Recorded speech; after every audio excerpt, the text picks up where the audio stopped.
Olá, seja muito bem-vindo ao Jornada da Calma. Eu sou Helena Galante, companheira de jornada de vocês, e hoje tenho uma companheira forte ao meu lado, Pétria Chaves. Pétria, seja muito bem-vinda. Helena, que prazer estar aqui com você hoje, admiradora do seu trabalho, e acho que a gente vai numa construção aí, num encontro, né, Helena, de pessoas com propósitos, vidas muito diferentes, mas propósitos semelhantes, para engrossar o coro de que tem saída, de que tem caminho, né, para a gente ter mais calma. Tem que ter outro jeito. A Pétria é jornalista também, âncora da Rádio CBN. De vez em quando a gente faz o CBN São Paulo juntas, quando a Fabiola está de folga ou a Pétria assume o plantão. É muito gostoso quando a gente de vez em quando consegue se falar ao vivo na rádio. Mas a Pétria tem um trabalho muito lindo, que também se aproxima muito aqui do Jornada da Calma, de investigação, de por que a gente faz as coisas que a gente faz,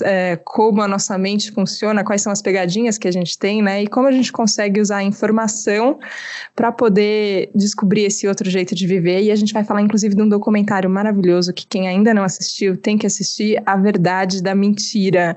Pétria, como é que é essa... Tem cara de vida dupla, às vezes? Tudo que você estuda de yoga e tudo que acontece no jornalismo, tudo que você lida o tempo inteiro? Helena, a minha vida mudou quando eu percebi que a vida do jornalismo era yoga. Tudo mudou quando caiu a ficha disso. Porque até então eu buscava vários caminhos, não era só yoga não, para fugir da dor, né, que muitas vezes a realidade traz para a gente, apresenta para a gente. Que a propósito, acho que é o que muitas pessoas estão vivendo exatamente nesse momento, com muitos dilemas, né, política... que desilude a gente, a realidade, a violência contra a mulher, né? Tudo isso que a gente para e se pergunta por que, meu Deus, tudo isso acontece. Então, nesse caminho de se perguntar por quê, a gente quer muitas vezes fugir disso, pegar um barquinho e pum, ir embora, e agora eu vou virar yoga, eu vou virar meditadora para transformar o meu mundo, né? Então, mas e à medida em que eu comecei a mergulhar mais profundamente nas filosofias do yoga, né, Helena, que você conhece bem, que não é só uma prática, a prática física, que a gente vê muito hoje, ainda bem, mas que, né, muitas vezes parece que é só aquilo e não é, e outras técnicas, Ayurveda e tudo mais, você começa a perceber que é a realidade que propõe para a gente os exercícios de flexibilidade, de atenção, de ética, disciplina, né? Então assim, tudo hoje para mim, isso eu posso te falar com absoluta certeza, que hoje para mim tudo é yoga, né? Tanto que você vai ver lá ali no meu perfilzinho, né, da coisa, falei, o que me define? Não é yoga como, é o contrário, não é yoga como filosofia, eu sou adepta a uma filosofia, não. O yoga me define, porque a minha busca, independente de qualquer coisa, é uma reunião de mim comigo mesma, do meu lado esquerdo com o meu lado direito, do meu feminino com o meu masculino, da Pétria meditadora com a Pétria jornalista, do meu lado bizarramente egoísta e invejoso com o meu lado super altruísta e humanista, né? Então, a vida proporciona isso pra gente. E aí, todos os meus caminhos do jornalismo começaram a derivar desse desejo de reunião, né, interno. Agora eu acho isso incrível, porque uma das coisas que para mim é muito forte ligada ao yoga é a prática da observação. Que não é só a observação do seu professor, ainda que muitas vezes você aprenda muito observando um professor que te acompanha, mas é a prática da autoobservação, de como as coisas estão vendo, e também é a prática da observação do mundo. Eu não sei onde é que foi que a gente fez esse link, que Cezanne fugir da realidade. É como assim, não quero nem ver, hoje não vou nem ligar o computador, não quero saber de nada, eu vou me desligar daqui, como se isso fosse a prática meditativa. Só que eu falo, mas a prática meditativa é uma prática de observação também. E é isso que você falou, como é que a gente integra essas coisas que vão aparecendo tão contraditórias na gente mesmo e no mundo, quando a gente observa? Você acha que a gente tem que abrir mais os olhos, talvez? Essa história da meditação e uma coisa muito recorrente também, o período sabático, né? Então a pessoa vai sair para se encontrar e tarará. O que eu acho super válido, eu acho tudo válido, né? Mas eu acho que sempre que a gente se prende a esse tudo, aí você perde a oportunidade de uma essência. Eu vou te contar um segredo, eu não sei como que vai ser isso assim para os teus ouvintes, mas sempre, desde pequena, a minha busca mais por essa sensibilidade, essa busca espiritual, nunca foi uma busca por religiosidade ou por santidade. Sempre foi muito mais uma busca por poder. Olha que estranho. E até hoje de menos. Mas é uma busca por poder. Aí você vai falar, você queria ser mais que os outros. Talvez. Mas por quê? Eu não podia admitir, Helena, que as pessoas de fora pudessem estar vendo coisas sobre mim que eu não estivesse. Como é que a gente numa conversa agora aqui, a gente também está se vendo, como é que você pode estar percebendo, observando coisas sobre mim que eu não sei? Então isso me deixava muito angustiada, muito angustiada. Então foi uma busca por poder por meio dessa observação. Tanto que até hoje, muitas vezes eu estou num dia meio estranho, eu começo a ficar desesperada. Se eu não entendo alguma coisa sobre mim, por que eu estou assim? Por que eu estou assado? Eu começo a me observar e muitas vezes sim, é melhor parar, porque nada é absoluto, não é só parar e não é só ficar no meio do caos. Eu acho que a vida é dinâmica, então sim, acho que o recolhimento, muitas vezes ele é necessário, mas o recolhimento como método, o período sabático como método, eu não acredito em manuais. Mas por que eu não acredito em manuais? Porque eu já usei muitos manuais. Então, assim, é pela experiência, entende? Então, a vida é esse eterno paradoxo, né? E na verdade, a sacada, aí tem o método, é um estudo do paradoxo. O estudo do paradoxo, ele leva a gente para mais espiritualidade, sim, e mais materialidade também.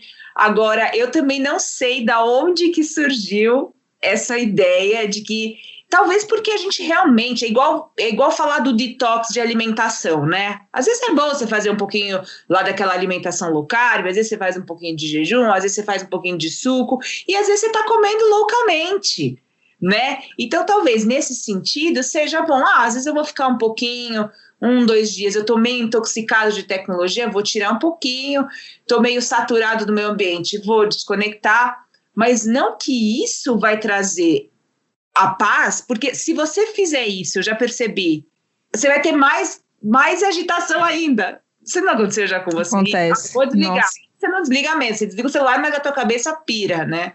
Pra mim tem cara de um auto-engano, assim, sabe? Pra mim é o clássico, assim, eu vou pra montanha e aí lá na montanha, vai ficar tudo bem na montanha, vou ficar calma na montanha. E é isso que você falou, às vezes você tá sem o celular, mas a sua cabeça continua dessa forma. E eu achei muito legal isso que você falou sobre poder. Eu já falei no Jornada da Calma aqui recentemente, eu tô lendo Yuval Harari, e aí eu tô enlouquecida com muitas coisas que ele fala, e eu lembro da entrevista que ele deu ao Roda Viva recentemente, acho que ano passado, 2019, e que ele fala justamente sobre isso, que numa época em que empresas de tecnologia nos conhecem melhor do que a gente mesmo, aí que a gente tem que meditar, a gente tem que ser senhor da nossa mente, entender para onde a nossa mente está indo. E na hora que ele falou isso desse jeito, eu falei, ele tem razão, e não é assim, também não é de um jeito que eu também terceirizo, assim, agora a culpa é das redes sociais ou das empresas de tecnologia que estão me bisbilhotando, não é só isso, a questão é o quanto eu estou abrindo mão desse processo que ele é trabalhoso, né, Petra? Eu falo isso aqui, que é um processo que ele é gostoso também, tem descobertas bonitas, tem um estado de tranquilidade, inclusive, que você chega, mas ele dá um trabalhinho, não é assim tão simples, né? Eu acho. A vida é isso. E aí você pode se fazer perguntas. Acho que não é à toa que nós duas, nesse caso, somos jornalistas e vimos a importância desse caminho, como eu percebo que muitos outros jornalistas também, e muitas pessoas curiosas, né? Então, é você se fazer uma pergunta, peraí, qual é a minha escolha? Eu quero uma escolha material da vida, de buscar o material, vamos dizer, né? Eu quero minha carreira, eu quero não sei o quê.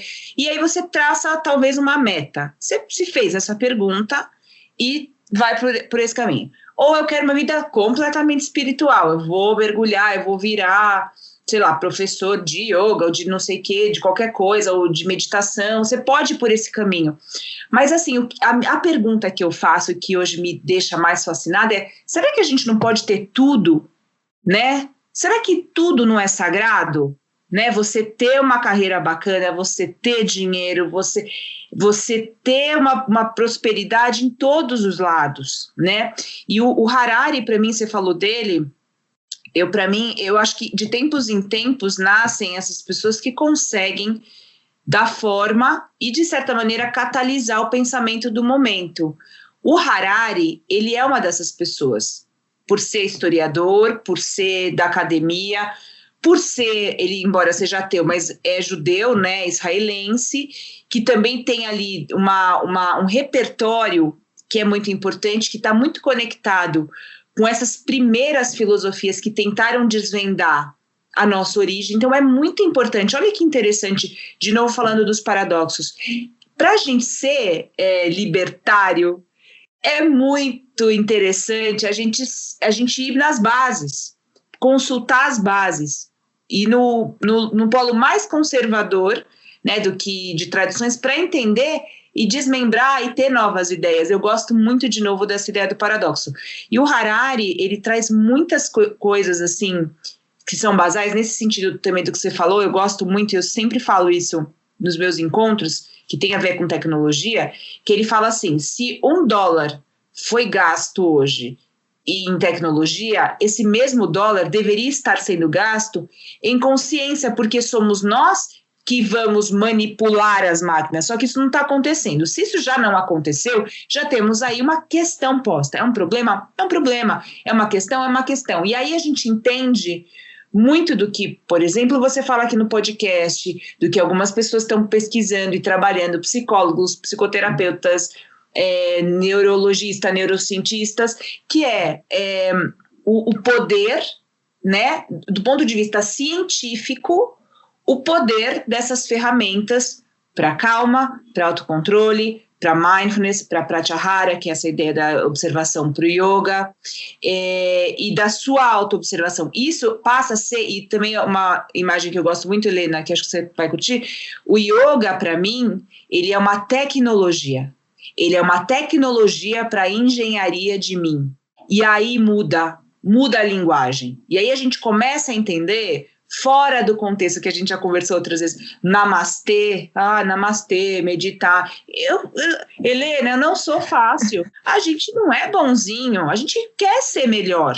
Isso, óbvio, é para isso. Porém, reconhecendo que, gente, quanta coisa errada tá aqui nesse ser. E eu tô aqui para lapidar, tô aqui disposta e usando essas ferramentas para ser cada vez melhor uma manipuladora das redes, para contribuir cada vez melhor com essas redes, como na vida, como contribuir para eu ser uma pessoa melhor. Mas assim, tendo em vista que a gente tem muito para caminhar. Yoga não é santo, quem pratica yoga não é bonzinho, quem medita não é, sei lá, iluminado. A gente vai desconstruindo essas ideias para justamente construir uma coisa melhor, né, Helena? Eu sinto que tem uma questão que talvez eu ainda não tenha resolvido direito dentro de mim, mas eu estou trabalhando ela. Que eu acho que tem muito desse processo, eu vejo que tem a ver com aceitação. Tem a ver com aquilo que a gente estava falando no começo, né? De, eu não quero nem ver, que é essa postura de negação, falar, é tão ruim que eu não quero nem ver, então eu estou negando. Então eu acho que é o oposto do caminho da negação. Tem um caminho da aceitação, que é, ok, é isso que está acontecendo. Ok, eu estou de olhos abertos e eu estou vendo isso. Parte de uma aceitação. Mas isso não significa uma conformidade com o que eu estou vendo. Porque a verdade tem coisas que eu vejo e falo, não é possível, gente. Tem coisas que eu vejo em mim e falo, não acredito que eu continuo fazendo isso, não é possível, Helena Galante, que você continua nessa, já devíamos ter passado disso aqui. Então tem coisas que eu não me conformo comigo e tem coisas que eu não me conformo com o mundo também, que eu olho e falo assim, ó, esse sistema que a gente vive assim, primeiro, e eu acho que isso que é legal de estudar história, você entende que nem sempre foi assim. A gente nasce e a gente tem a impressão de que o mundo foi dado pra gente, assim, como é o mundo? Assim, é uma visão infantil, né? Por que come de garfo e faca? Porque come de garfo e faca. E sei lá, não sei se uma criança se pergunta, mas por que de garfo e faca e não com a mão? Por que de garfo e faca e não com palitinho? Não sei, porque a gente falou pra criança que é de garfo e faca que come, pronto. Quando você começa a desconstruir esse mundo que é dado, você fala, esse mundo foi construído. Você começa a pensar, ele pode ser construído de outra forma. Então tem essa inconformidade que fica aqui dentro, mas eu fico pensando, como é que eu não transformo isso em raiva? Porque a hora que eu transformo em raiva, eu falo, aí eu acho que eu me perdi. Aí eu já tô querendo me vingar, eu já tô querendo fazer coisas que eu não acho que são... não é no caminho que eu quero investir, sabe? Mas eu fico tentando achar essa medida. Não sei como é que é pra você, Petra. É igual. E quando você fala, você me contando isso, eu começo a ficar assim, entusiasmada, porque isso é a vida, meu Deus. E o mais legal é que nos dois polos, a consciência da escolha. Eu tenho batido muito, Helena, na tecla dessa ideia agora, que é o poder da escolha em diversos níveis. Seja você político, seja você consumidor, seja você yogi, você entendeu? Porque é o seguinte, eu sou mais poderoso à medida que eu posso escolher mais. Então a vida vai ser um grande exercício de fortalecimento da escolha. Né? Então vamos pegar aí uma ideia política, agora a gente tem que votar, né? Estamos aí em meio à coisa, e é muito difícil votar, porque muitas vezes você não se sente representado por absolutamente ninguém. Então hoje a gente tem mais uma ferramenta que são as redes sociais, que a gente pode pesquisar mais, e mais pessoas estão se lançando também. Porém, o que isso tem a ver com a escolha e o exercício da escolha? Eu estou escolhendo o tempo inteiro, né? Não é só eu vou escolher ter a raiva e alimentar a raiva numa situação que é desafiadora para mim. Sim, isso é muito difícil e muito refinado. É muito refinado hoje, gente, conseguir perceber o momento em que você cai no vacilo de você mesmo e aí você mergulha no oceano da raiva e você poderia não ter mergulhado. Aí você fala, poxa vida, eu não queria ter mergulhado. Então vamos lá, vamos voltar 3 casas e vamos começar a treinar a escolha, que é o mais difícil. Então, vamos supor, eu percebo, Helena, uma coisa besta que talvez já aconteça com você, eu já percebi que o meu olhar, ele já está treinado, por exemplo, no supermercado, a comprar coisas que já são mais bacanas. Seja por embalagem, meu cérebro já identificou que as pessoas que têm os produtos que são mais bacanas, eles já têm determinada cor, eles já têm um jeitão. Às vezes a gente ainda cai em erro, porque você vai ler, aí você compra um negócio bonitinho, verdinho, orgânico, né? Você vai ver, tinha um monte de porcaria. Às vezes você cai, porém, cada vez menos. A mesma coisa, isso com o que a gente compra, né? A mesma coisa com as escolhas no geral, né, que a gente faz. Isso vai para a política também, né? Então, olha como tudo é espiritualidade, tudo é uma jornada, eu gosto muito dessa palavra, né? Essa ideia do caminho é muito... porque a vida, para mim, é o caminho, e sempre foi essa ideia.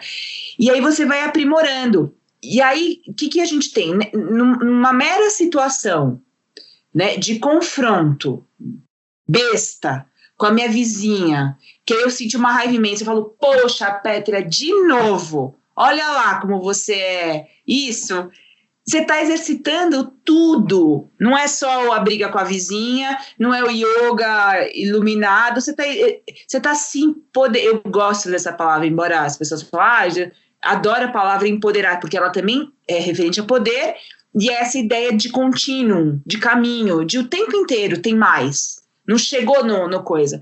Então, olha que bonito que é. É difícil, é doloroso, é muito chato a gente ver onde a gente está, né? Como a gente é pequeno, né? Você começa a treinar, você fala, nossa, olha como eu sou demais. Você fala, nossa, olha como eu sou de menos também. É muito bonito. E eu acho que nunca vai acabar, Helena. O que vai acabar, essa história, né, da raiva, de você ver, o que vai acabar é isso que você colocou também. É uma aceitação. Porque é para ser assim, é o jogo de Maia. A gente está vivendo a ilusão, luz e sombra. Então, às vezes você vai estar no topo, às vezes você vai estar no fundo do poço. E aí, como você se vira nos dois polos, porque acreditar também que você é o máximo e santo, para mim é muito pior. E é o que eu vejo mais acontecer hoje em dia. Mas tudo bem também, porque é da nossa natureza. Você entende? Então, é divertido. Quando você começa a ver, passa a ser mais divertido viver. E eu acho que passa a estar mais próximo de uma essência. Queria entrar um pouquinho mais no documentário. Eu assisti ele ontem, A Verdade da Mentira, e fiquei com muitas questões na minha cabeça, pensando no processo de construção dele também, de tantas conversas. Foi até engraçado, porque eu comentei com a minha mãe que eu ia fazer o Jornada da Calma com você. Ela falou, mas você vai falar de política? Eu falei, por que não? Podemos falar de política no Jornada da Calma também. Tem um outro jeito de olhar para isso. E eu fiquei pensando sobre esse... Eu acho que faz parte, a gente tem usado muito a palavra desconstrução para muitas coisas, né? A gente tem que desconstruir as coisas, tem que olhar e pensar de novo e tal, eu acho super válido. Também acho que às vezes as palavras são muito boas e a gente esvazia elas um pouco, depois a gente enche elas de novo e volta ao sentido inicial delas.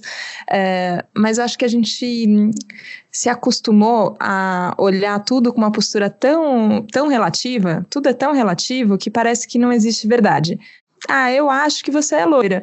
Você fala, mas eu não sou, Helena, mas eu acho. Mas eu tô vendo aqui na câmera, não, pra mim você é loira.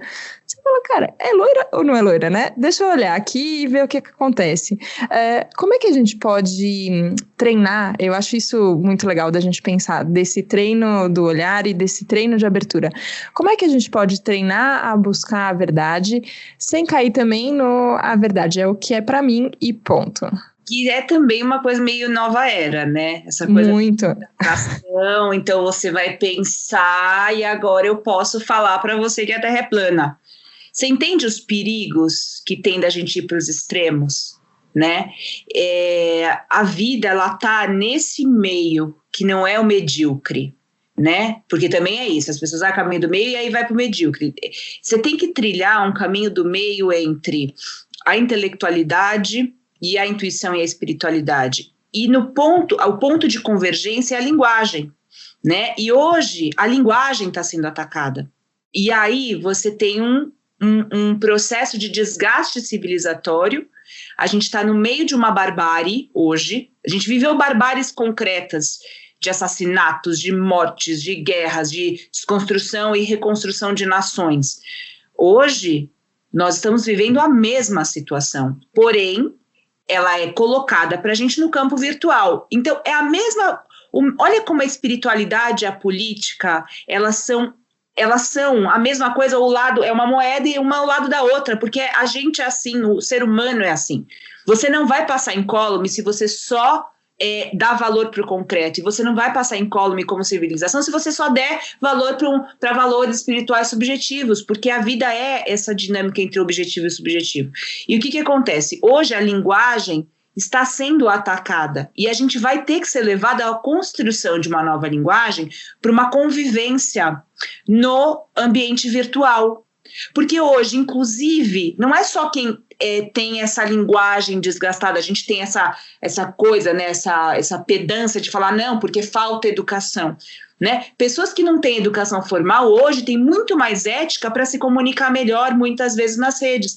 E pessoas letradas, intelectuais, estão contribuindo para o desgaste do debate nas redes de maneira nunca vista antes. Então, mais uma vez, a gente tem aqui o nosso tema do nosso podcast, que foi espiritualidade, paradoxo e política. Poderia definir assim, porque é um paradoxo, a gente está sendo convidado a observar esse paradoxo e trabalhar. A gente vai sair melhor dessa. Eu acredito, porque a gente sempre saiu. O Harari mesmo mostra isso com todas as linhas do tempo que ele traça e mostra. O problema é como a gente vai fazer isso e quanta dor a gente vai colocar nesse processo, né? Quanta dor que vai ser necessária, porque a gente ainda não está conseguindo enxergar o norte diante de tudo isso. Isso é política e isso é espiritualidade, porque eu entendo a espiritualidade, Helena, como ética, tanto que na gravação a construção de uma ética nova, né, da convivência, na gravação do documentário, né, a Verdade da Mentira, a equipe estava muito inflamada, né? Muito nervosa. A gente gravou no período de 2018, pré-eleições, inclusive no dia, um dia antes da eleição do segundo turno, a gente estava gravando.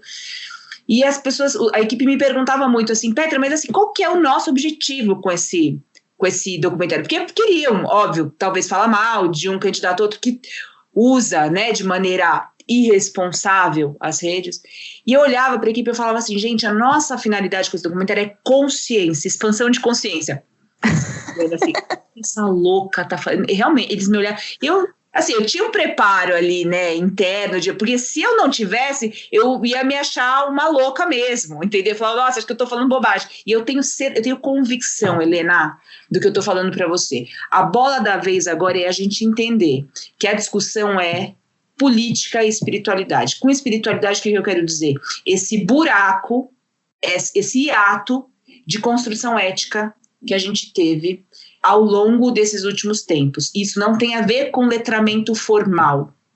Isso tem a ver com valores humanos que, por algumas razões, foram deixados de lado. Seja pela espiritualidade, seja pela política, seja por esse caos das redes sociais, a gente está sendo convidado a reconstruir a linguagem, a você não poder falar que você é loira e eu sou loira também, porque a gente tem um código de linguagem e usar essa linguagem comum, ela é ética também, porque ela permite que todos possam fazer parte do debate com essa linguagem em comum, entende? E dentro desse ambiente de linguagem comum a gente faz política. Se você quer falar que a Terra é plana no seu grupo ali, tranquilo, sem criar crise, e falar que a outra é loira, você fala no seu grupo individual, mas você não pode jogar isso para um debate, porque isso é falta de ética.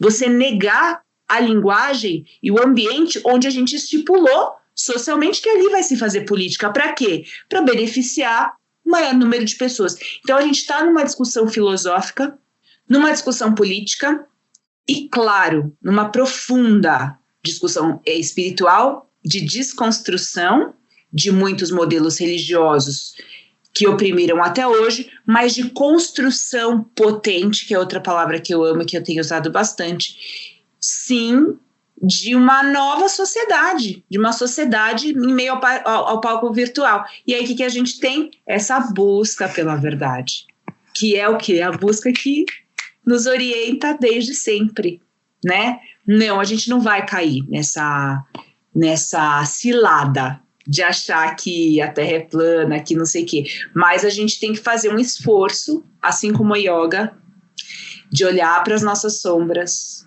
e entender que a gente pode ser melhor que tudo isso. Mas com o quê? Com muito conhecimento da gente e do mundo.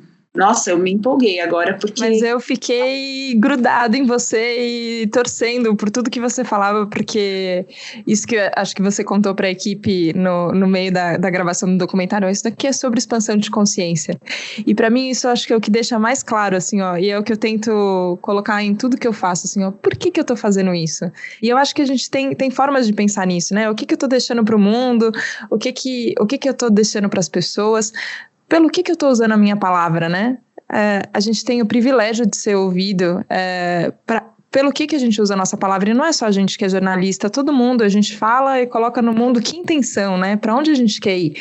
E eu acho que se a gente mantém isso, assim, ó, estamos em trabalho de expansão de consciência, a gente tem que entender qual é o nosso papel e o que a gente pode fazer, o que a gente quer mudar, e eu acho as palavras fundamentais nesse caminho, e eu acho que elas chegam forte, assim, eu tenho muito essa sensação, acho que você tem isso com rádio também, e agora com podcast eu tenho tido essa experiência, o quanto é transformadora essa experiência de falar e de ouvir. Nessa construção conjunta, a gente vai ter que aprender a usar as palavras, aprender a entender o que o outro está dizendo, aprender a ouvir, aprender a receber, e aí é legal porque isso não se faz sozinho, não é um monólogo, não adianta, a gente falando sozinho não tem o mesmo efeito, a gente tem que ser junto. Então eu só queria agradecer muito por você estar junto, Petra, que delícia, muito obrigada.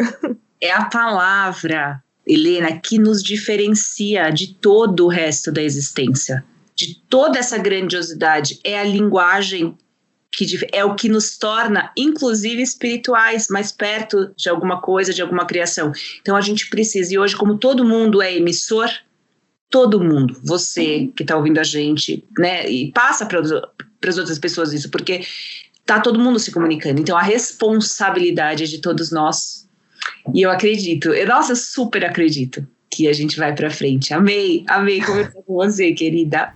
Obrigada, Pétria. Obrigada a você que nos acompanhou hoje aqui nesse Jornada da Calma, que todas as palavras tenham chegado. Volte com todas as suas palavras também pra gente, a gente vai adorar ouvir o que você achou dessa conversa tão inspiradora. Pétria, mais uma vez, obrigada, um beijo. Beijo enorme, Helena, amei participar, adoro o podcast, até uma próxima. Beijo pra você e até a próxima segunda aqui no Jornada da Calma. Tchau, tchau.